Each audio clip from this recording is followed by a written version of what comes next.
ഞാൻ ഇന്ന് എന്തിനെ കുറിച്ചാണ് പറയാൻ പോകുന്നതെന്നാണ്. അതായത് ധർമ്മസ്ഥല എന്ന് പറയുന്ന ഒരു ഇപ്പോ ഭയങ്കര സെൻസേഷൻ ആയിട്ട് നടന്നുകൊണ്ടിരിക്കുന്ന ഒരു ന്യൂസിനെ പറ്റി എല്ലാവരും അറിഞ്ഞിട്ടുണ്ടാവും. അപ്പോ അതിനെപ്പറ്റി സംസാരിക്കാൻ വേണ്ടിയിട്ടാണ് ഞാൻ ഇന്ന് വന്നത്. മംഗലാപുരത്ത് നിന്ന് 64 കിലോമീറ്റർ കഴിയുമ്പോൾ ഉജ്ജ എന്ന പട്ടണത്തിലെത്താം. അവിടെയാണ് ധർമ്മസ്ഥല സ്ഥിതി. ഇവിടെയാണ് മഞ്ജുനാഥ ക്ഷേത്രം സ്ഥിതി ചെയ്യുന്നത്. വളരെയധികം ദുരൂഹതകൾ നിറഞ്ഞ കഥയാണ് നാട്ടുകാർക്ക് ഈ ക്ഷേത്രത്തിനെ പറ്റി പറയാനുള്ളത്. അങ്ങനെയിരിക്കെ 2025 ജൂലൈ 3 ആ ദിവസം വന്നെത്തി. എന്താണെന്നല്ലേ, അതായത് അവിടുത്തെ ശുചീകരണ തൊഴിലാളി ഒരു വെളിപ്പെടുത്തലുമായിട്ട് മുന്നോട്ട് വന്നു.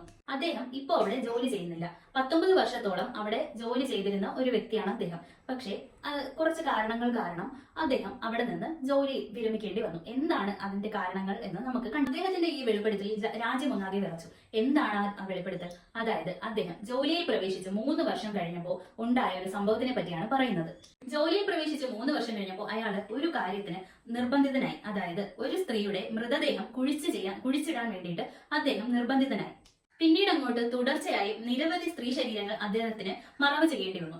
അതും ആരുടെയോ ബലപ്രയോഗത്തിന്റെ പേര്. ബലപ്രയോഗം എന്ന് ഞാൻ ഉദ്ദേശിച്ചത് അദ്ദേഹത്തെ ഭീഷണിപ്പെടുത്തി ചെയ്യിപ്പിച്ചു എന്നാണ് ഉദ്ദേശിച്ചത്. ഇതിൽ അദ്ദേഹത്തിന് ഏറ്റവും ഒരിക്കലും മറക്കാൻ പറ്റാത്ത, അദ്ദേഹം പറയുന്നുണ്ട്, അദ്ദേഹത്തിന്റെ ജീവിതകാലം മുഴുവൻ വേട്ടയാടിക്കൊണ്ടിരിക്കുന്ന ഒരു സംഭവം. അതായത് ഈ ഇത്രയും വർഷങ്ങൾക്ക് 2010 മേലധികാരി കല്ലേരി പെട്രോൾ പമ്പിന് 500 മീറ്റർ അകലെയുള്ള വനമേഖലയിൽ അദ്ദേഹത്തെ വിളിപ്പിച്ചു. ഒരു 13-14 വയസ്സ് തോന്നിപ്പിക്കുന്ന ഒരു സ്കൂൾ വിദ്യാർത്ഥിയുടെ മൃതദേഹം സ്കൂൾ ബാഗോടും സ്കൂൾ യൂണിഫോമോടും കൂടി മറവ് ചെയ്യാൻ വേണ്ടിയിട്ട് അദ്ദേഹത്തെ നിർബന്ധിച്ചു. അത് ചെയ്യിപ്പിച്ചു. മറ്റൊരു ദിവസം ഒരു 19-20 വയസ്സ് തോന്നിപ്പിക്കുന്ന ഒരു പെൺകുട്ടിയുടെ മൃതദേഹം കത്തിച്ചു കളയാൻ വേണ്ടിയിട്ട് അദ്ദേഹത്തെ നിർബന്ധിച്ച് അദ്ദേഹം പറയുന്നുണ്ട്, 19 വർഷത്തെ അദ്ദേഹത്തിന്റെ ഈ തൊഴിലിൽ 100-ലേറെ സ്ത്രീകളെ കുഴിച്ചിടാൻ വേണ്ടിയിട്ടും കത്തിച്ചു കളയാൻ വേണ്ടിയിട്ടും, അതായത് ഈ വളരെ മുഖമൊക്കെ ആസിഡ് ഒഴിച്ചും കത്തിച്ചും അല്ലെങ്കിൽ വളരെ ക്രൂരമായി ബലാത്സംഗം ചെയ്തും ആയിട്ടുള്ള പെൺകുട്ടികളെ, ചില ആൾക്കാരെ ഇന്നേഴ്സ് പോലും ഇല്ലാത്ത രീതിയിൽ അവരെ വളരെ ക്രൂരമായി കൊന്നിട്ട് അദ്ദേഹത്തെ കൊണ്ട് മറവ് ചെയ്യാൻ വേണ്ടിയിട്ട് നിർബന്ധിച്ചിട്ടുണ്ടായിരുന്നു എന്നാണ് അദ്ദേഹം പറയുന്നത്. 2014 സ്വന്തം കുടുംബത്തിലെ പെൺകുട്ടിക്ക് ഇത് സംഭവിച്ചപ്പോൾ അയാൾ മാനസികമായി വളരെയധികം തളർന്നു. അത് സംഭവിച്ച അന്ന് രാത്രി തന്നെ അയാളുടെ തൊഴിലും എല്ലാം അയാൾ ഇട്ടെറിഞ്ഞിട്ട് സ്വന്തം കുടുംബത്തെയും കൊണ്ട് അന്ന് രാത്രി തന്നെ വേറൊരു സംസ്ഥാനത്തേക്ക് കടന്നു. 10 വർഷം അതികഠിനമായ കുറ്റബോധം പേറി അയാൾ ജീവിച്ച കഥ പരാതിയിൽ വളരെ വ്യക്തമായിട്ട് പറഞ്ഞിട്ടുണ്ട്. കൊല്ലപ്പെട്ടേക്കാം എന്ന ഭീതിയിൽ അയാൾ സുപ്രീം കോടതി അഭിഭാഷകനോട് എല്ലാം തുറന്നു പറഞ്ഞിട്ടുണ്ടായിരുന്നു. കാരണം താൻ കൊല്ലപ്പെട്ട് കഴിഞ്ഞു കഴിഞ്ഞാൽ, അതായത് അതിനുശേഷം അയാളുടെ മരണശേഷം പിന്നെ ഈ വക കാര്യങ്ങളൊന്നും പുറത്തു വരില്ല എന്നുള്ള തോന്നൽ അയാൾക്കുണ്ടായത് കൊണ്ടായിരിക്കാം അയാൾ സുപ്രീം കോടതി അഭിഭാഷകനോട് എല്ലാ കാര്യങ്ങളും തുറന്നു സമ്മതിച്ചത്. ഏകദേശം 6 സ്ത്രീകളുടെ കേസ് എടുത്തിട്ടുണ്ട്.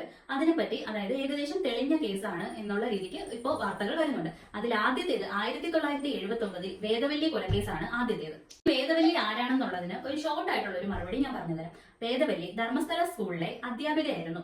പുള്ളിക്കാരിയുടെ ഹസ്ബൻഡ് ഡോക്ടറാണ്. രണ്ടുപേരും സാമൂഹ്യ പ്രവർത്തനങ്ങളിൽ സജീവമായിട്ട് തുടർന്ന് പോയിക്കൊണ്ടിരിക്കുന്ന 2 ആൾക്കാരായിരുന്നു. 1979 ഈ സ്കൂളിൽ പ്രധാന അധ്യാപികയായി വേദവല്ലിക്ക് പ്രമോഷൻ കിട്ടി. എന്നാൽ ക്ഷേത്ര ട്രസ്റ്റിന് ഭാരവാഹികളുമായി ബന്ധമുണ്ടായിരുന്ന മറ്റൊരു അധ്യാപക അതിനെതിരെ, ആ സ്ഥാനത്തിനെതിരെ അവകാശവാദം ഉന്നയിച്ചു. തുടർന്ന് വേദവല്ലി കോടതിയെ സമീപിച്ചു. വിധി വേദവല്ലിക്ക് അനുകൂലമായി വന്നു. അതായത് പ്രധാന അധ്യാപകയായി വീണ്ടും നിയമത്തിലായി. അതിന് പിന്നാലെ വേദവല്ലിയുടെ മൃതശരീരം വീട്ടിലെ ശുചിമുറിയിൽ കണ്ടെത്തിയിട്ടുണ്ട്. പെട്രോൾ ഒഴിച്ച് കത്തിച്ച നിലയിലാണ് മൃതദേഹം കണ്ടെത്തിയത്. തുടർന്ന് ഭർത്താവിനെ അറസ്റ്റ് ചെയ്തു. ഭർത്താവിനെ പ്രതിയാക്കിയെങ്കിലും ഭർത്താവിനെതിരെ വേറെ തെളിവുകളൊന്നും ഇല്ലാത്തത് കാരണം കോടതി ഭർത്താവിനെ വെറുതെ വിട്ടയച്ചു. യഥാർത്ഥ പ്രതികളെ അപ്പോഴും പിടിക്കപ്പെട്ടിട്ടില്ല.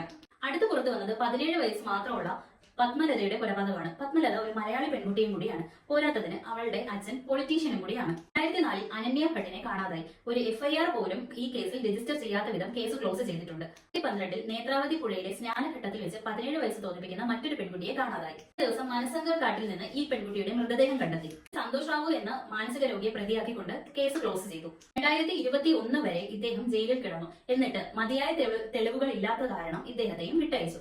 തെളിവില്ലാത്തതിന് കാരണം ഈ പെൺകുട്ടി മരിച്ചത് കൂട്ടബലാത്സംഗത്തിന് ഇരയായിട്ടാണ് മരിച്ചത് എന്നാണ് പറയപ്പെടുന്നത്. മരിച്ചതല്ല, കൊല്ലപ്പെട്ടത്. കൂട്ടബലാത്സംഗത്തിന് ഇരയായി കൊല്ലപ്പെട്ടു എന്നാണ് പറയുന്നത്. അങ്ങനെയാണെങ്കിൽ ഒരു വ്യക്തി മാത്രം എങ്ങനെയാണ് പ്രതിയാവുക? അങ്ങനെയാണ് അദ്ദേഹത്തെ വിട്ടയച്ചത്. 2012 സെപ്റ്റംബറിൽ 45-ഉം 65-ഉം വയസ്സ് മാത്രം ഉള്ള നളിനിയെയും നാരായണനെയും അവരുടെ ധർമ്മസ്ഥലയിലെ വീട്ടിൽ വെച്ച് കൊല്ലപ്പെട്ട നിലയിൽ കണ്ടെത്തി. ആ തൊഴിലാളിയുടെ വെളിപ്പെടുത്തൽ ഉണ്ടായിട്ടില്ലായിരുന്നെങ്കിൽ ഇപ്പൊ ഇത്ര മരണങ്ങൾ പോലും നമ്മുടെ സമൂഹത്തിന് മുന്നിൽ അറിയത്തേ ഇല്ലായിരുന്നു. അതായത് ഇങ്ങനെ കുറച്ച് കാര്യങ്ങൾ അവിടെ നടക്കുന്നു എന്ന് നമ്മുടെ സമൂഹം പോലും അറിയാതെ ഇതിങ്ങനെയൊക്കെ തന്നെ അങ്ങ് നടന്നുകൊണ്ടേയിരിക്കുമായിരുന്നു. ഇനിയും ഇതിങ്ങനെയൊക്കെ തന്നെ നടന്നുകൊണ്ടിരിക്കും. അതിന് വലിയ മാറ്റങ്ങളൊന്നും സംഭവിക്കില്ല. വിധി നിർണയ നാൾ എന്നൊരു ദിവസം, അതാണ് ദൈവത്തിന്റെ ഏറ്റവും വലിയ നീതി. ഇവിടെ ആർക്കും അർഹിച്ച നന്മയ്ക്കും തിന്മയ്ക്കും പ്രതിഫലം നൽകാൻ ഒരിക്കലും കഴിയില്ല. അതിനെല്ലാം ദൈവത്തിന്റെ കോടതി വളരെ വ്യക്തമായി അത് കരുതിയിരിപ്പുണ്ട്. ഞാനൊന്ന് ചോദിച്ചോട്ടെ, അവിടുത്തെ ശുചീകരണ തൊഴിലാളിയുടെ ധൈര്യം പോലും അവിടുത്തെ സർക്കാരിലില്ലേ? എന്തുകൊണ്ടാണ് ആ സർക്കാർ ഇങ്ങനെ കണ്ണടച്ച് നിയമം ഇങ്ങനെ കൊണ്ടുപോയിക്കൊണ്ടേയിരിക്കുന്നത്? അവിടുത്തെ നാട്ടുകാർ ഒരു പ്രതികരണവും നടത്തുന്നില്ല. ഒരു പ്രതികരണമോ അല്ലെങ്കിൽ ഒരു പ്രതിഷേധമോ നടത്തുന്നില്ല. സ്വന്തം വീട്ടിൽ വരുമ്പോൾ മാത്രമേ അവർക്ക് പ്രതികരിക്കാൻ പറ്റുള്ളൂ. ഇങ്ങനെയുള്ള ജനത തന്നെയാണ് ഇങ്ങനെയുള്ള ആൾക്കാർക്ക് വളവും. ഇനി ഞാനെന്ന് പറയട്ടെ, ഭരണഘടനയ്ക്ക് മീതെ ഒരു മതസ്ഥാപനം വളരാൻ അനുവദിക്കരുത്, അനുവദിച്ചുകൂടാ. അങ്ങനെ തന്നെ അല്ലേ? അതല്ലേ അതിന്റെ ഒരു ശരി.